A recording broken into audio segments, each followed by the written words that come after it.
Asia सागर के digital platform पे आपका बहुत बहुत स्वागत है। मैं आपके साथ रोशन कुमार। 13 अप्रैल को अब पटना में एक महाजुटान हो रहा है और ये महाजुटान होगा उससे पहले आपको हम बताते चले कि इस महाजुटान में कौन कौन शामिल होंगे। दरअसल आपको बता दें कि बिहार के दोनों उप मुख्यमंत्री शामिल होंगे, बिहार के भारतीय जनता पार्टी के जो मंत्री हैं वो शामिल होंगे। आज बिहार सरकार के पंचायती राज विभाग के मंत्री केदार प्रसाद गुप्ता ने जानकारी दी और कहा कि 13 अप्रैल को राजधानी पटना में एक बड़ा कार्यक्रम रखा गया है और एक कार्यक्रम है स्वतंत्रता सेनानी अमर शहीद वंशी शाह उर्फ वंशी चाचा जी। वंशी चाचा जी का जो है शहादत समारोह मनाया जाएगा और जिसमें बिहार के तमाम कानू हलवाई समाज के लोग हैं उनसे भी आह्वान किया है कि वो लोग भी इस कार्यक्रम में शामिल होने के लिए पहुँचे। पहले आपको हम सुनवाते हैं केदार प्रसाद गुप्ता ने क्या कुछ जानकारी दी। आगामी 13 अप्रैल 2025 को मिलर हाई स्कूल पटना में अमर शहीद बंशी चाचा शहादत समारोह का आयोजन किया गया है। बंशी चाचा आज़ादी की लड़ाई लड़ने के बाद आज़ाद मुल्क में भी स्वतंत्रता सेनानी वाला पेंशन नहीं लेते थे और आज़ाद मुल्क में बैरगेनिया और सीतामढ़ी के बीच एक पुल निर्माण के लिए जो बागमती नदी है, बागमती नदी पर पुल नहीं रहने की वजह से सीतामढ़ी और बैरगेनिया दोनों एक ज़िला में है। इसके बावजूद भी भारतवर्ष से वो अलग था, जिसके लिए बंशी चाचा ने आंदोलन किया और उस समय की तत्कालीन सरकार लालू जी राबड़ी जी की सरकार थी। 1997 को 20 नवंबर को उन्होंने एफिडेविट करके दिया कि आप अगर पुल निर्माण का शिलान्यास नहीं करेंगे तो मैं आत्मदाह कर लूँगा, और उन्होंने आत्मदाह कर लिया। लेकिन उस समय की गूंगी सरकार सुनी नहीं और आत्मदाह के बाद भी पुल निर्माण नहीं हो सका। 2005 में जब एनडीए की सरकार बना, लोकप्रिय मुख्यमंत्री नीतीश कुमार जी की अगुवाई में उप मुख्यमंत्री सुशील कुमार जी के मोदी जी के अगुवाई में जब सरकार बनी तो वहाँ का पुल निर्माण हुआ। पुल निर्माण तो हो गया, लेकिन उनकी शहादत किसी ने नहीं मनाया, क्योंकि वह कानू और हलवाई समाज से आते थे। उन्होंने बड़ा काम किया था, वीरता का काम किया था। आज़ादी की लड़ाई भी उन्होंने लड़ा अंग्रेज़ों से और आज़ाद भारत में भी सरकार से लड़ने का काम किया। मैं 2014 में सुशील कुमार मोदी जी के प्रेरणा से प्रेरित होकर इनका शहादत मनाना शुरू किया कृष्ण मेमोरियल हॉल से, और अभी तक सभी जगहों पे उनका हम शहादत मनाते आए हैं। इस बार भी हम लोगों ने मिलर हाई स्कूल में उनका शहादत मनाने का निर्णय लिया है, और आपको बताते हुए मुझे हर्ष हो रहा है कि पूरे बिहार का दौरा करके हम लोगों को जगाने का काम किए हैं, बताने का काम किए हैं कि आप अपनी ताकत को पटना की धरती पर दिखाइए। और आपको और भी बता दूं कि अभी जो गणना हुई है, जो हमारी सरकार ने गणना कराई है, इस गणना में कानू हलवाई लगभग 3% है, जो वैश्य समाज की उपजातियों में सबसे बड़ी आबादी वाली जात है, और अति पिछड़ा में भी सबसे आबादी वाली जात है। और भाजपा छोड़ के सारे दल के लोगों ने इसे सिर्फ ठगने का काम किया।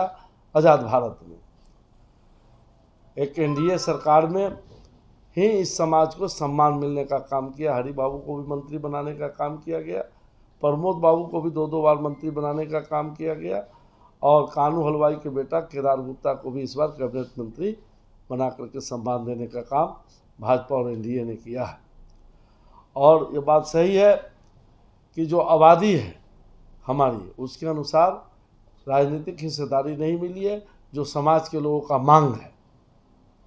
राजनीतिक रूप से, सामाजिक रूप से, सांस्कृतिक रूप से कानू हलवाई भाई का यह उचित मांग है कि हमें भी समाज के मुख्यधारा में आने के लिए हमें भी राजनीतिक रूप से हिस्सेदारी मिलना चाहिए। जो हमारी आबादी है उसके हिसाब से राजनीति में भी हमें एमएलए में, एमपी में, राज्यसभा में उचित प्रतिनिधित्व मिलना चाहिए।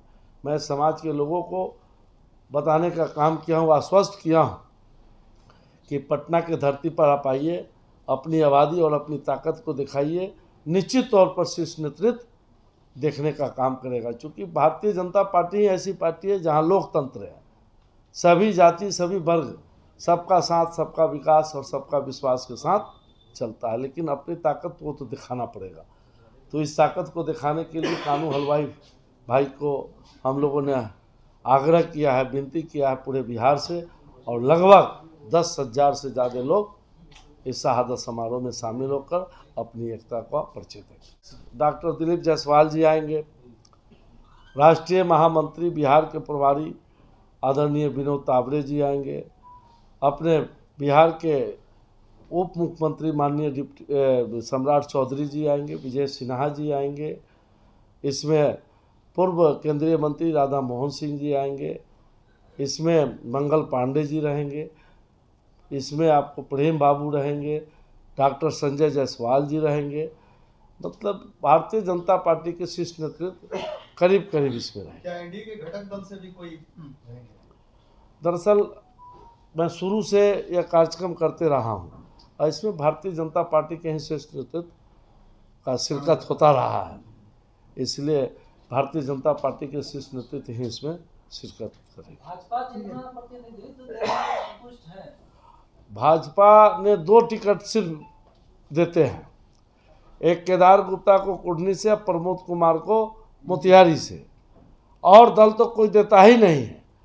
राष्ट्रीय जनता दल बैकवर्ड फॉरवर्ड के नाम पर वोट लेती रही कानू हलवाई से, लेकिन कोई सरकारी आयोग में मेंबर तक नहीं बनाया।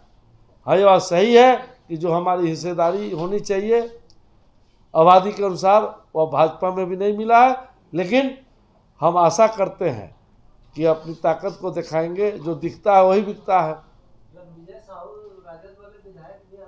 नहीं, रणविजय जी हैं, वो तेली समाज से आते हैं।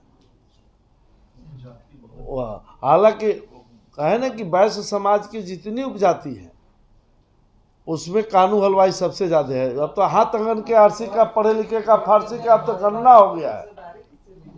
समाज की संख्या अभी आपके हिसाब से क्या होगी? कितनी अभी संख्या होगी? देखिए, अभी 243 सीट है और 3% की आबादी है, तो कम से कम 3 अढ़ाई 7.5 6-7 तो एमएलए का टिकट बनता ही है। एक पार्लियामेंट का बनता ही है, राज्यसभा का बनता ही है। देखिए, समाज के मुख्य धारा में हमारे प्रधानमंत्री जी कहते हैं सबका साथ, सबका विकास और सबका प्रयास। तो सबका विकास, जो समाज राजनीतिक रूप से, सामाजिक रूप से पीछे है, तो उसको मुख्य धारा में लाने के लिए तो उसको राजनीतिक रूप से बलवान बनाना होगा, आगे लाना होगा। तो मेरा यही शीर्ष नेतृत्व से भी आग्रह रहेगा कि जो समाज का मांग है, इस मांग को 25 के चुनाव में कितना सीट मांग रहे हैं आप?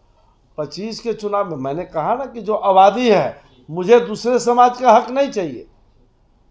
हम लोगों ने दूसरे समाज का हक की बात नहीं किया है, सिर्फ अपने समाज के हक की बात किया। और हमारा समाज अगर कोई मांग करता है तो अपने समाज की बात करता है कि हमारी जो आबादी है, हमें उस आबादी के अनुसार ही राजनीतिक हिस्सेदारी दीजिए। मैं दूसरा का हक लेने के लिए नहीं बोल रहा हूँ। हमारा जो हक है, हम आपको वोट देकर सरकार बनाते हैं, तो हमको भी सरकार में हिस्सेदारी एक से नहीं चलेगा। और भी मधुबनी में यह सौभाग्य की बात है कि पंचायती राज विभाग को अगवानी करने का मौका मिला है। यह बिहार वासियों के लिए यह सौभाग्य की बात है। और इसमें लगभग 1 लाख से ऊपर त्रिस्तरीय पंचायत प्रतिनिधि सिर्फ इसमें शामिल होंगे। वो लोग तो कह रहे हैं कि हम लोग बहिष्कार कर लिए हैं। कोई बहिष्कार नहीं करेगा, सब लोग उसमें शामिल होंगे, आप देख लीजिएगा। और 2 लाख से ऊपर भारतीय जनता पार्टी के कार्यकर्ता और नेता उसमें शामिल होंगे।